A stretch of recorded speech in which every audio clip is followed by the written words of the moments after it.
Welcome to the Living Artist Podcast. I'm your host, Preston M. Smith.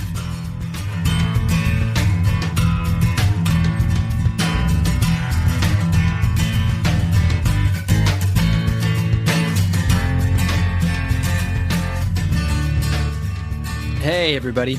Welcome to the Living Artist Podcast. I'm Preston M. Smith, at PMS Artwork everywhere on internet land and socials. I want to thank you for landing on this podcast. Whether you're a professional artist, just getting started in the art world, a collector of art, or just consider yourself a creative person, this podcast has something for you. I like to think of it as a fun way to rant and talk to other creative people about living the life of an artist, surviving and getting ahead in the art world, and enjoying your life. But most importantly, not waiting until you're dead to make it happen. All right, let's get started.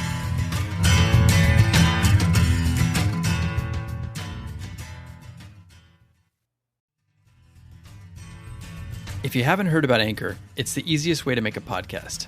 Let me explain. It's free. There's also creation tools that allow you to record and edit your podcast right from your phone or computer. Anchor will distribute your podcast for you, so it can be heard on Spotify, Apple Podcast, and many more. You can make money from your podcast with no minimum listenership. It's everything you need to make a podcast in one place.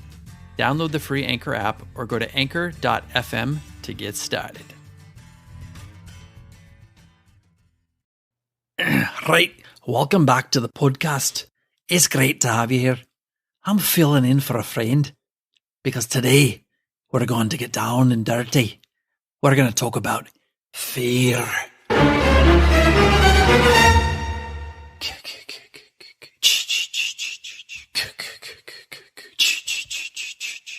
All right, so we're not going to be talking about that kind of fear.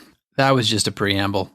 We are going to be talking today about fear and how it is debilitating to pursuing an art career. To take that a step further, it's really debilitating to growth as a human being in general. I thought I would take a little break from talking about the virus which will not be named and having podcast themes based on that, even though that's what's going on right now. And even though fear is also a big part of that, but we're going to talk about a different kind of fear today.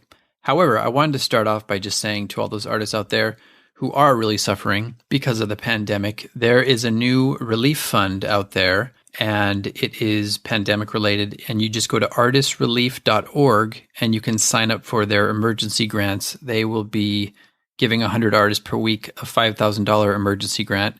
And all you have to do is apply online there. And that should be helpful for a lot of artists. But now we're going to switch back to the topic of fear as it relates to being an artist and a creative and trying to get ahead in the art world. Fear, in my opinion, is the single most debilitating emotion for the advancement in your art career. It holds you back from anything that you want to achieve. It's like the silent killer when it comes to your art career. Take it from me, it held me back for many years. Although I was pursuing art and the creation of art and getting in galleries, it really held me back from being able to quit my job and to start a life as a full-time artist because I had this pressure on my shoulders and I had this kind of viewpoint of the public out there scrutinizing everything I did and, oh, what will they think of me if I do this or if I misstep here or if I embarrass myself? Well, that is all imaginary. And even if it's not imaginary, most of the people who are going to be judging you are not worth your time anyway. So what I did once I started to figure this out was I started the Year of No Fear. This was something that I came up with on the first year that I actually quit my day job and started pursuing art full time. I just decided that I wasn't going to let fear hold me back anymore. And I started to just approach everything I did with no fear. I just jumped into every opportunity that I had. I didn't allow myself to become my own worst critic and to stop my progress. What I did is I trained my brain to move so fast and my actions to move so fast that I didn't allow myself, my inner critic, to catch up with my action that I was taking. I just took massive action and just said yes to everything. It was almost like the movie Yes Man. I just said yes, and I did everything that came to my mind, and I didn't even think about it. And you know what was funny about that? Nobody gave a shit. I mean, the people that gave a shit and wanted to give me a job, gave me a job or gave me a gig or bought a painting or got me into an exhibition. But the people that I was worried about judging me, it never even happened.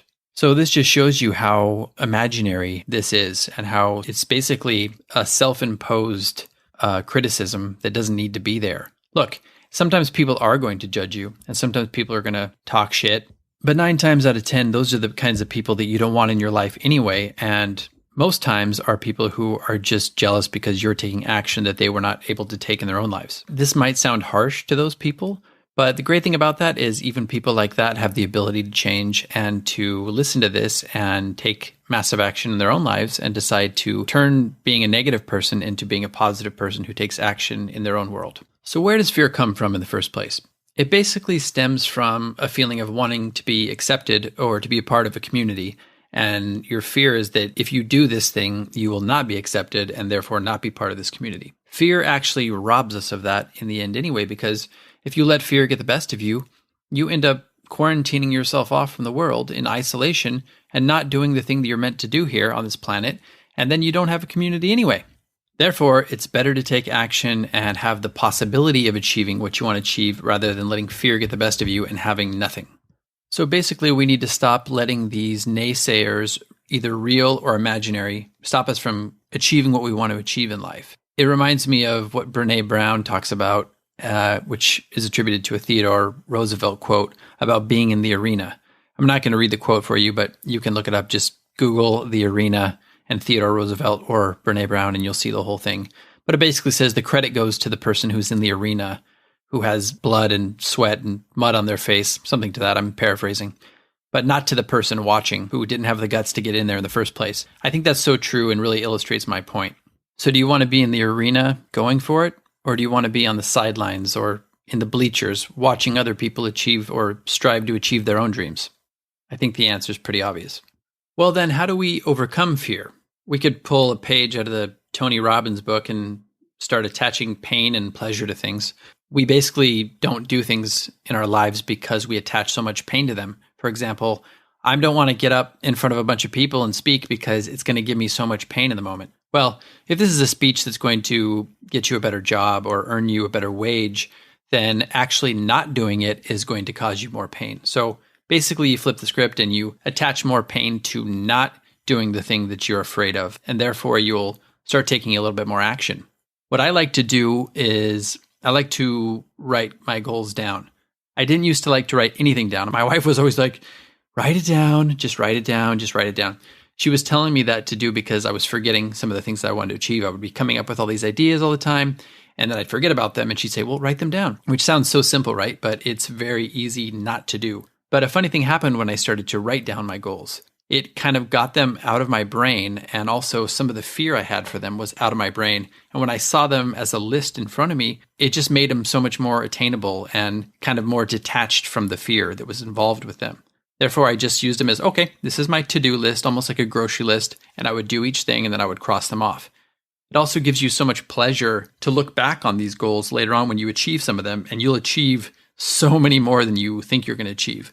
I would basically achieve about 80% of all the goals that I would write down, and I wrote down a lot. So anyway, that was cool because I would look back and be like, man, oh man, I actually achieved most of these things that I wrote down. And that helped me to take away even more fear of doing it in the future. This also helps to take the naysayers off of your brain because you're too busy focusing on this list that you have at hand and they're not even in your consciousness. The naysayers really should just continue to be less and less of a focus for you because you know what? When was the last time you really were paying attention to every little thing somebody did? Honestly, we're all too busy in our lives and nobody's fixating on what you do anyway. This is your one life to live. Who cares what anybody thinks anyway? And just do it.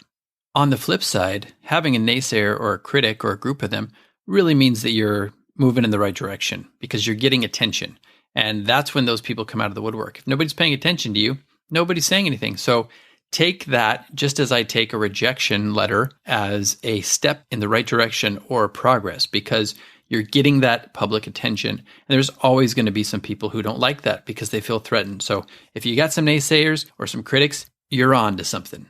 And let's face it, the last thing you want in life is to look back at the end of your days and say to yourself, I really wish I had done this, or I really wish I had approached this gallery, or I really wish I would have started this podcast, or I really wish I would have written this book. Don't do that and let that be something that you remind yourself of that shocks you into doing the things that you want to be doing today, because that time will be coming sooner than you think. A great indicator of you making progress as an artist or accomplishing goals is uncomfortability. If you're experiencing uncomfortability or fear on some level, that means that you're growing. That means that you're branching out and you're trying new things.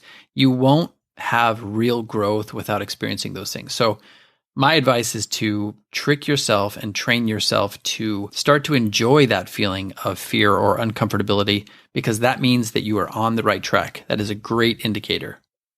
It's almost like becoming somewhat of a masochist, like getting to like that fear and that uncomfortability because you know that you are growing because of it. It's almost like what you do when you work out a muscle. You're tearing those muscle fibers so they can reattach and grow stronger and bigger. It's the same principle here.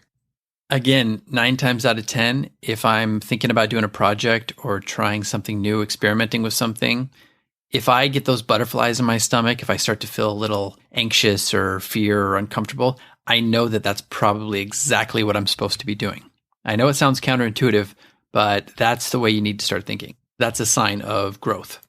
Now, obviously, this doesn't apply to every situation in life. I'm talking about something with your career and your art goals. If you're at a party and some drunken douchebag wants to give you a ride home and is forcing you to try to get in the car and you feel uncomfortable and you feel fear, that doesn't mean, oh, Preston said fear and uncomfortability are a good sign of progress, so I'm going to get in the car with this guy, because you're probably going to crash. So don't do that. Obviously, use your judgment, and this means when it comes to your art career or doing something in the creative realm. And basically, a good indicator of whether or not you're succumbing to fear and having it get in the way of you achieving your goals is, are you somebody who likes to talk about things or has big ideas but doesn't follow through on those things a lot? If you're doing that frequently and you're talking the big talk but not walking the walk, then that's probably an indicator that you are succumbing to fear. So this is something that is going to retrain your brain to think of fear and uncomfortability as a step in the right direction and help you achieve those things. Let me tell you, everything that I've ever accomplished of worth in my life and in my art career, I've had to tackle fear and uncomfortability first. If I hadn't been able to do that, I would have been like, oh, you know what? It's just easier to not do anything. Instead of starting to write that book or putting my art out there and trying to get accepted in an exhibition, I'll just stay at home and watch TV. That's much easier. It is easier and it's more comfortable. But you know what? Then you're never going to get ahead with your art. So it just depends on what is more important to you. If I had let fear get the better of me, I would have never painted those 12 paintings of the president and gone to Washington, D.C. I would have never showed my work with David Lynch on stage for the David Lynch Foundation. I would have never written a book. I would have never prepared for my solo show. It's just too scary. And most recently, I would have never started this podcast, because this podcast was also a very daunting feeling. I had a lot of anxiety about it at the beginning. I felt, what if people don't like it? What if it's not well received? What if people laugh at it? What if people criticize me for, not saying the right thing or saying too much? I factored in all those things when I was thinking about doing it. And I learned from the past to not let that fear overtake me. And I just decided, you know what? I'm going to start putting this thing in motion. And little by little, it started to happen. And I got it going and it gathered momentum and I started feeling better and better about it. And so far, I've gotten a really good response. I want to continue to use that to gain even more momentum and to put out the best podcast that I can. So hopefully you're getting something out of it. And hopefully it's a good example of something that you can achieve in your own life and career too. The only thing holding you back from doing something like this is yourself and the fear in your own head. So I want to finish today just by talking about PMS, or why PMS. A lot of people ask me, what does PMS stand for? Or why do you use PMS for PMS artwork? Well, PMS are my initials, and I didn't know what they stood for when I was a kid until one day in sex education class when we figured out what PMS stood for. And the class went silent for a moment, and one kid screamed from the back, "Preston's initials are PMS!" And everybody started laughing.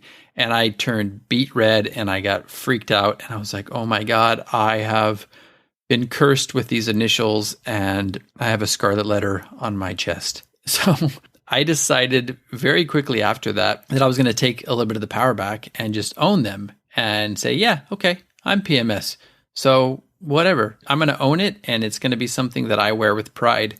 And humor, obviously, humor is a big thing for me. The funny thing is a lot of my friends started to call me PMS. Hey, PMS, or hey, you ready to go PMS? And it just became a commonplace thing, something that we all didn't even think twice about. And nobody ever made fun of me about it again. If I had been afraid of those initials or uncomfortable about those initials, it could have plagued me for the rest of my life. Or, that might be a little dramatic, but it could have been a joke that came up from time to time that everybody, laughed at or said behind my back, oh, PMS. Anyway, now I wear it as a badge of honor, and I've even named my art business PMS Artwork. All my social media handles are PMS. So it's kind of how I'm branded now on the web, on social media, and with my business. It's just a great example of, first of all, not taking yourself too seriously, and secondly, not letting fear and uncomfortability get the best of you. Well, I hope you got something today from this episode, and I hope that it reminded you or inspired you to embrace fear a little bit in your own life and to not let it control you, but use it as a tool to help you control the trajectory of your own art career.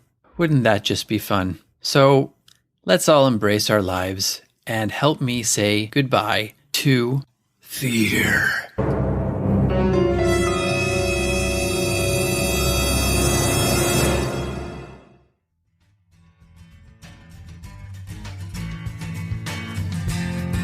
This has been the Living Artist Podcast. Thank you so much for listening. I just want you to know that I appreciate you being here, and I'm grateful to be in your ears. Your art and creative life on this planet is meaningful, so thank you for sharing it with me. If you like this podcast, whatever platform you're listening to it on, please subscribe and share it with your friends. You can also leave me a positive review to show your support. This helps me to reach more people with the algorithmic magic and keep the show going strong. If you want to see more of what I do and check out the art that I create, you can visit my website at www.pmsartwork.com or follow me on social media everywhere at PMS Artwork. That's it for now. See you back here next time.